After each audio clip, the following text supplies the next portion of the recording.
Well, hello. This is You Gotta Taste This video. Going to make a recipe that I have been waiting to make for quite some time.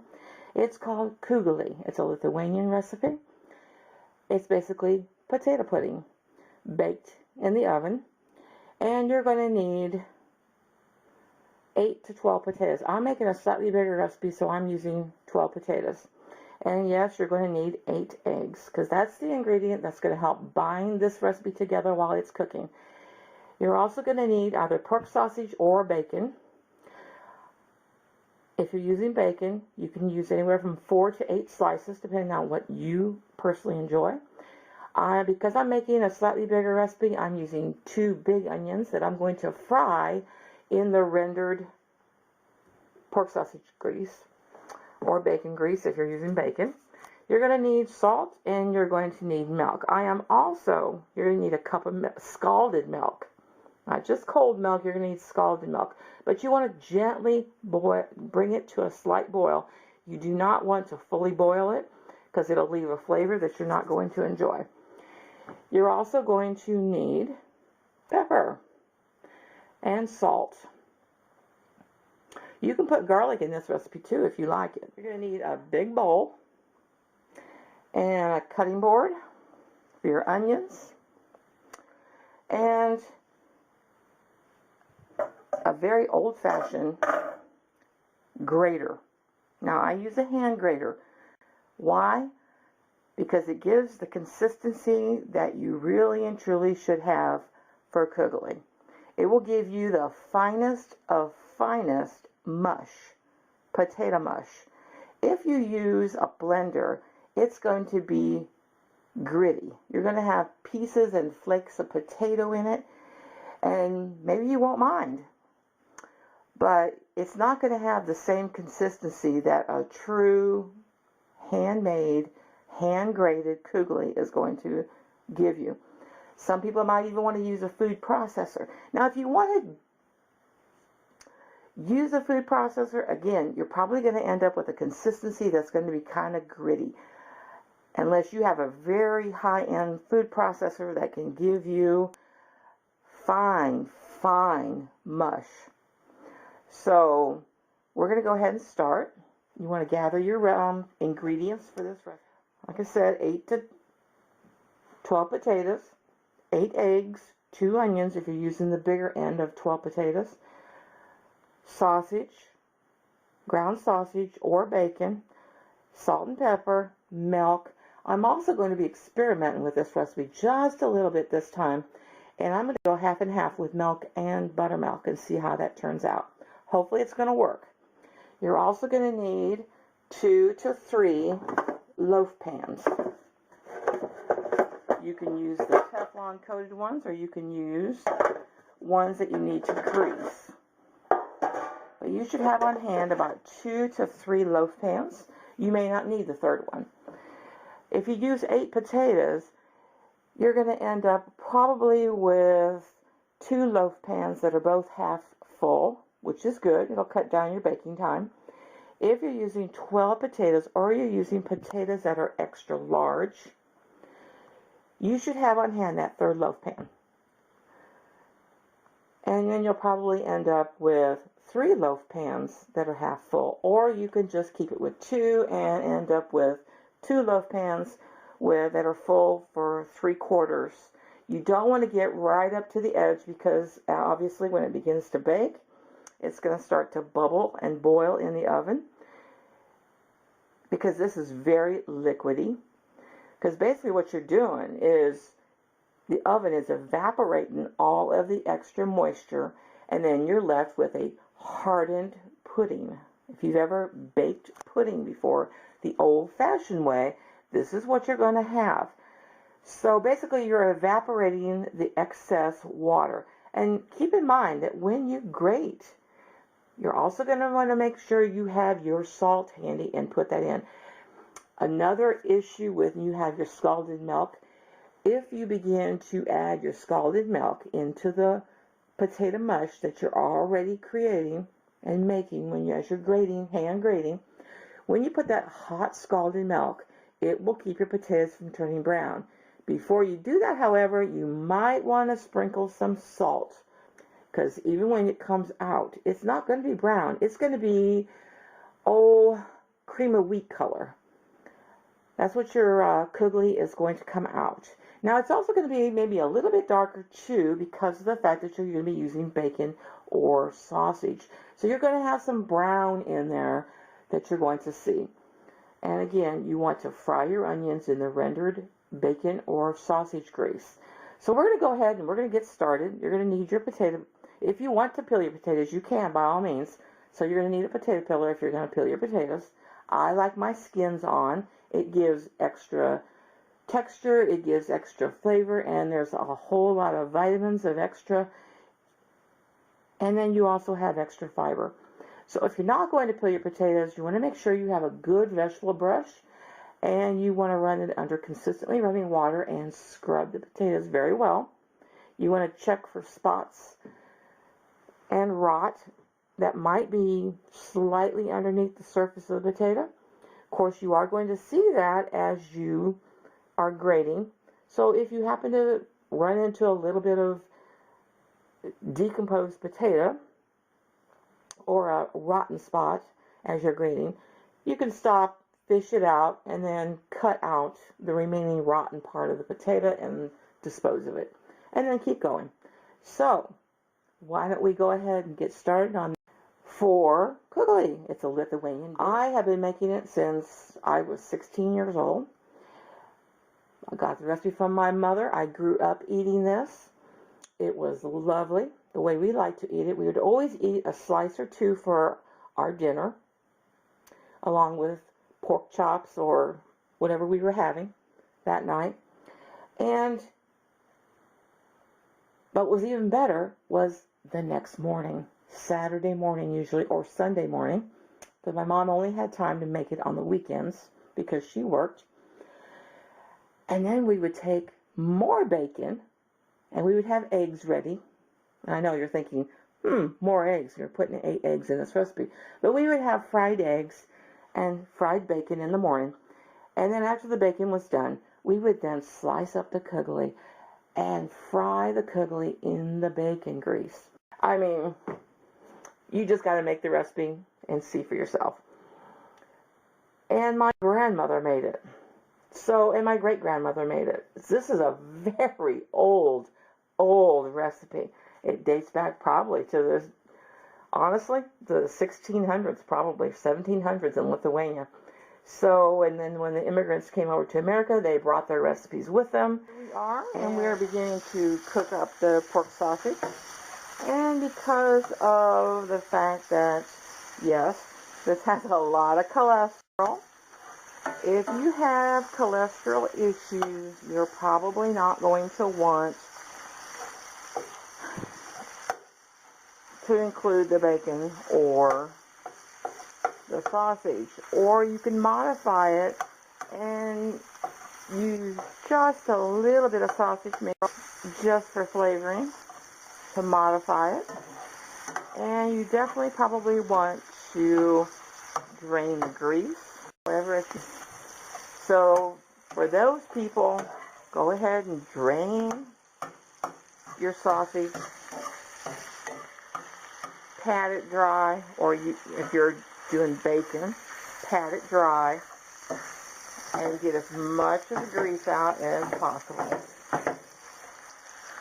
We're going to let this go ahead and continue cooking. I have my milk and my buttermilk already in the pan. I'm not going to start it yet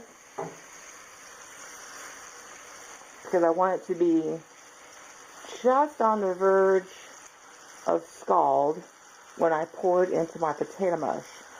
So we're going to wait a bit on that. Okay. The sausage is now done. Of course, it's popping a little bit. I happen to like this to be nice and brown. And that's what we've achieved here.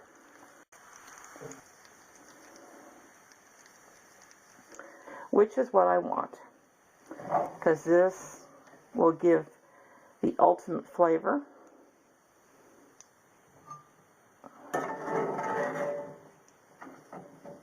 who does not like bacon and potato together, or sausage and potato.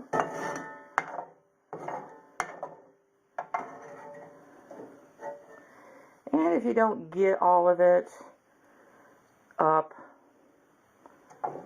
as you're doing this, remember we're going to be putting our onions in here, so you can get more of the sausage out if you missed it at this juncture as we begin to fry our onions. So I've got my potatoes in this thing. I'm getting ready to begin scrubbing them. I have peeled my onions and sliced the ends off, and they're waiting to be sliced. If you like big chunks of onions, put them in. If you want smaller cut onions, chunks, and small dicing, go ahead and do that. It's up to you and what you enjoy eating. I've also already slightly beaten my eggs. I cracked 8 eggs, and I have slightly beaten them. So we're just waiting for everything to come together. So I'm going to go ahead and I'm going to start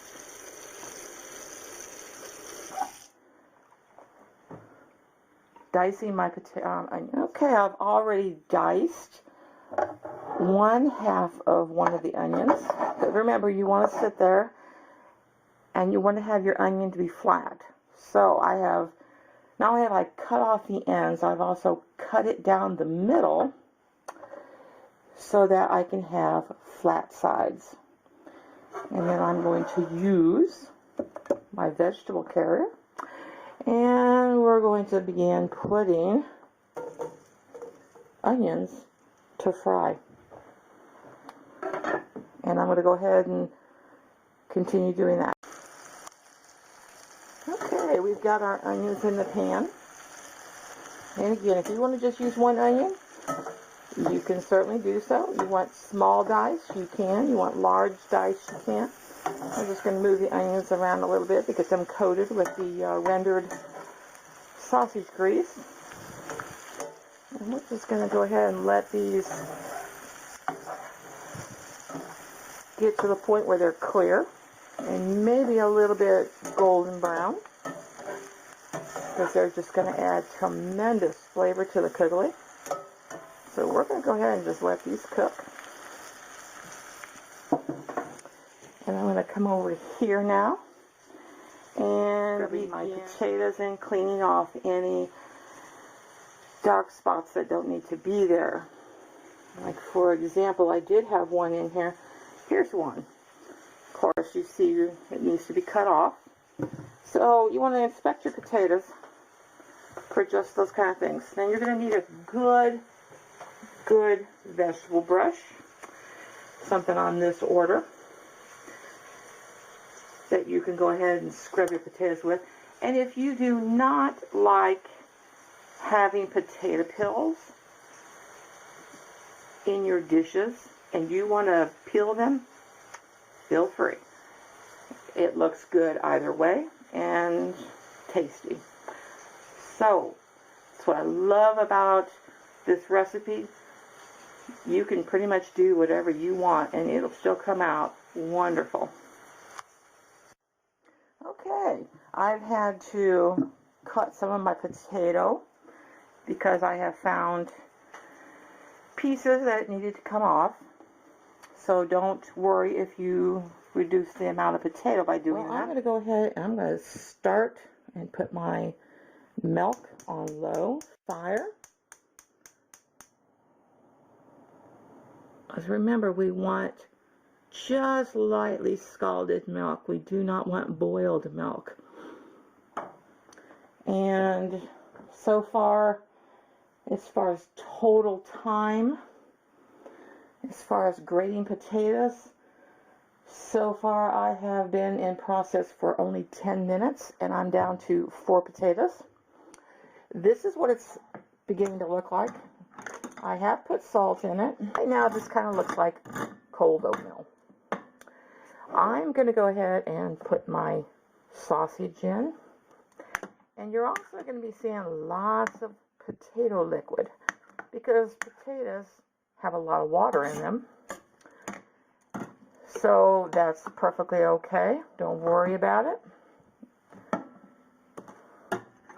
So we're going to go ahead and we're going to put the sausage in here.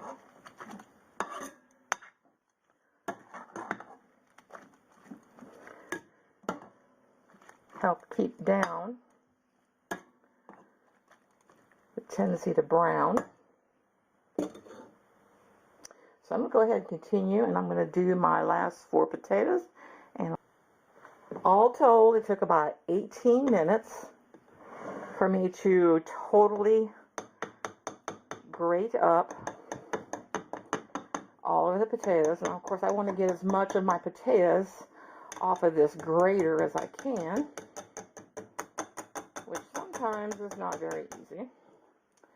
Do the best you can. And immediately wash this grater.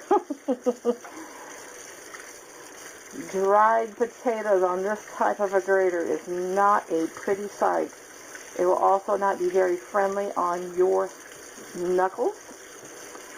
So you definitely want to wash this grater off as quickly as you can.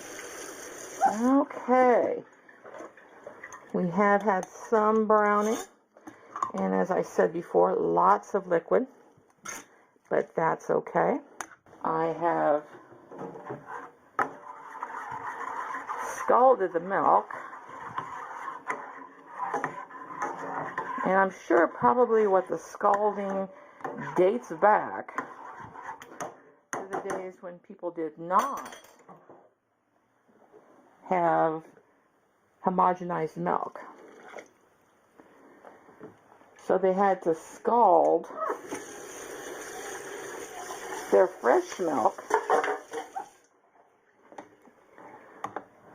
to kill any potential bacteria. But I still scald. Even I see the buttermilk is, when you scald it, it has left some curds. And that's okay.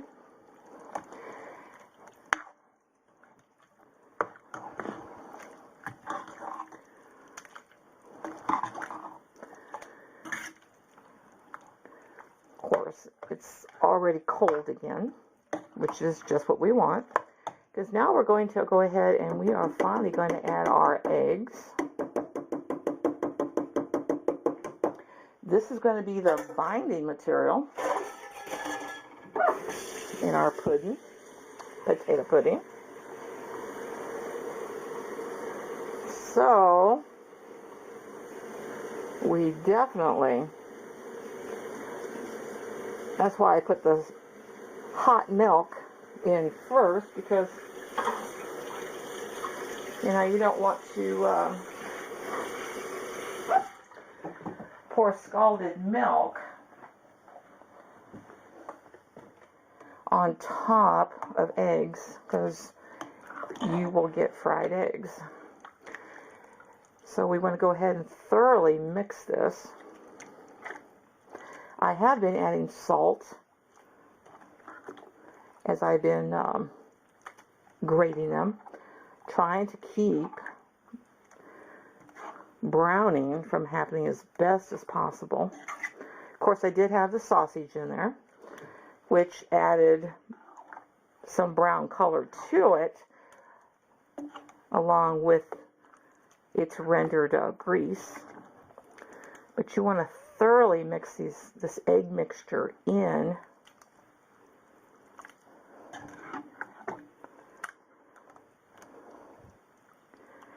to your potato mush.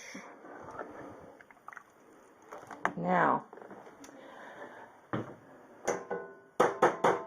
just going to let all these onions and again, if you have cholesterol issues, you don't necessarily want to have all of this rendered sausage grease going into this dish. Look at these wonderful brown onions. And we're going to mix this into the whole thing. And I know when I was young, I used to think, oh, that looks terrible, when my mom was making this. And all she would do was just say, oh, but wait till it gets done baking. And that's what we're going to be doing real soon. I am going to put more salt, because you know that potatoes will suck up the salt. So I'm going to make sure I have enough salt going in here. Now, we are also now going to go ahead. I'm probably going to be using all 3 of my loaf pans, or a good portion of it. So I am going to be using a baking spray.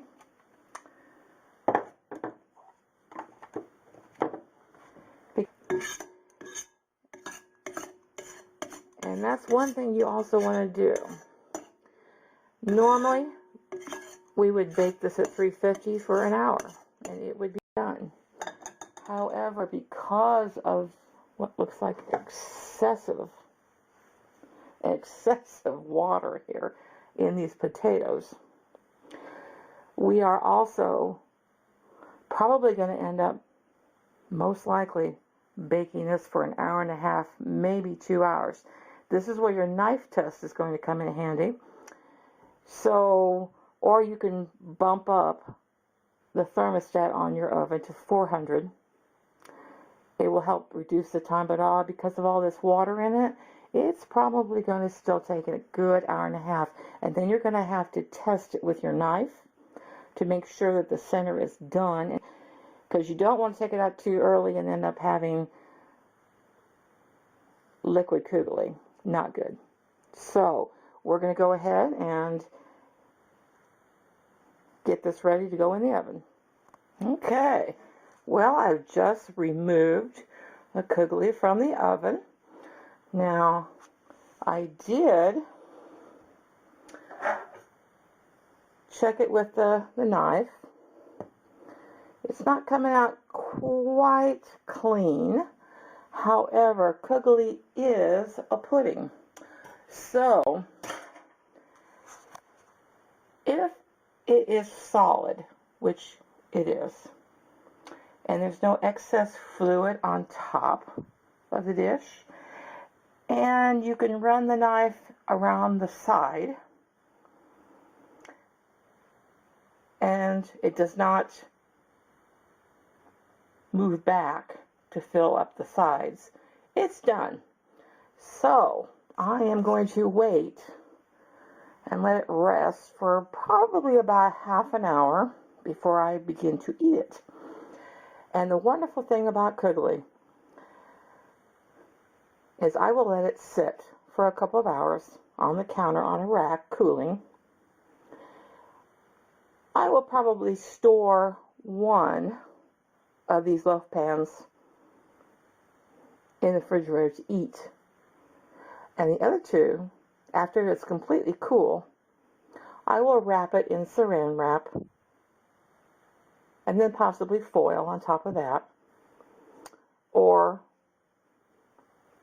a Ziploc bag, whichever you prefer, and it will store wonderfully in the freezer until the next time you would like to have some kugeli, and you can pull it out and thaw it out and fry it up as you see fit. But it looks wonderful. It came out great. You can see what color it is. It's gold.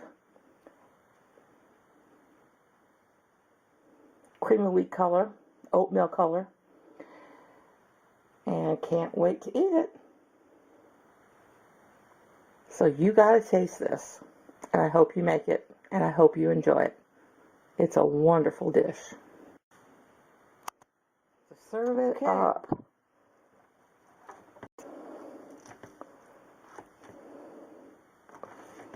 So it will be possibly a little wet, because after all, it's pudding. potato pudding. Just want to loosen it up a little bit.